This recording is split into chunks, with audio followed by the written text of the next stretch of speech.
मकर संक्रांति कहीं आपने तो गलत नहीं मना ली है, कहीं आपसे तो त्रुटि नहीं हो गई है। आप स्वयं ही निर्णय करें। सभी विद्वान हैं आजकल और सभी ज्ञानी भी हैं और सभी स्वतंत्र हैं, अपनी मर्जी के मालिक भी हैं। तो मैं आपको प्रमाण सहित बता रहा हूँ। भविष्य में आने वाली संक्रांति के लिए भी यह वीडियो आप सेव करके रख सकते हैं। आप स्वयं निर्णय कर लेंगे। ध्यान से श्रवण करें। संक्रांति के प्रारंभ से पहले और पीछे 16 घड़ी पुण्यकाल सामान्य रीति से सबने लिखा है। जिस समय सूर्य जिस राशि में प्रवेश करते हैं उस समय उस राशि की संक्रांति कही जाती है। मेष की संक्रांति में प्रथम और पीछे 10 घड़ी पुण्यकाल होता है। 10 घड़ी पहले ही पुण्यकाल प्रारंभ हो जाता है। वृष में जब सूर्य प्रवेश करते हैं तो 16 घड़ी। मिथुन राशि में जब सूर्य प्रवेश करते हैं तो 16 घड़ी का प्रमाण है। कर्क राशि में सूर्य प्रवेश करते हैं और संक्रांति होती है तो 30 घड़ी का प्रमाण बताया है। सिंह राशि में जब सूर्य प्रवेश करते हैं तो 16 घड़ी का प्रमाण बताया है। कन्या राशि में जब सूर्य प्रवेश करते हैं तो पीछे की 16 घड़ी बताई गई है पुण्यकाल। और तुला राशि में जब सूर्य प्रवेश करते हैं तो पहली और पिछली 10 घड़ी का प्रमाण बताया गया है जो पुण्यकाल का होता है।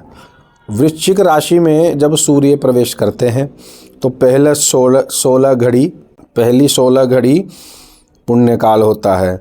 और धनु राशि में जब सूर्य प्रवेश करते हैं तो पिछली 16 घड़ी का प्रमाण बताया है पुण्यकाल का। और मकर राशि में जब सूर्य प्रवेश करते हैं तो पिछली 40 घड़ी तक पुण्यकाल होता है।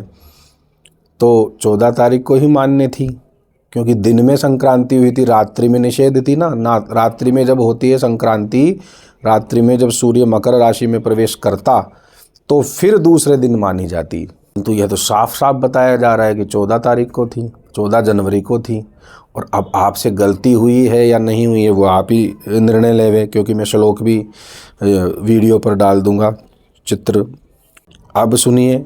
संक्रांति संध्या के समय हो तो उतनी ही पहली घड़ी पुण्यकाल जानना, और संक्रांति पूर्व पुण्यकाल कहा है वह यदि सूर्योदय के समय होए तो उतनी ही घड़ी पिछली पुण्यकाल जानना।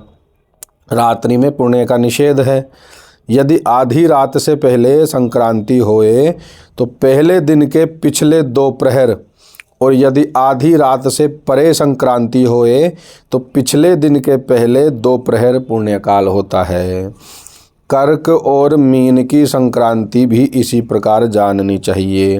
हेमाद्रि में है यह प्रमाण। यदि मीन की संक्रांति प्रदोष या आधी रात के समय होए, पर दिन में पुण्यकाल जानना है फिर इसमें।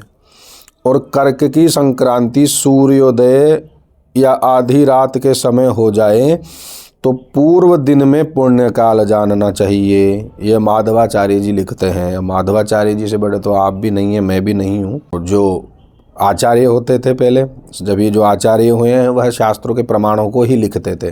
वो अपनी मनमर्जी से नहीं लिखा करते थे, वो शास्त्रों के प्रमाणों को ही लिख दिया करते थे ताकि सभी को सुविधा रहे। अब आज के जो हैं आचार्य तो उनका तो यह है कि वो अपनी मनमर्जी भी लिख सकते हैं या फिर कुछ अलग से दिखाने के चक्कर में कुछ भी लिख सकते हैं। तो पता नहीं, इतना हम भी नहीं समझते।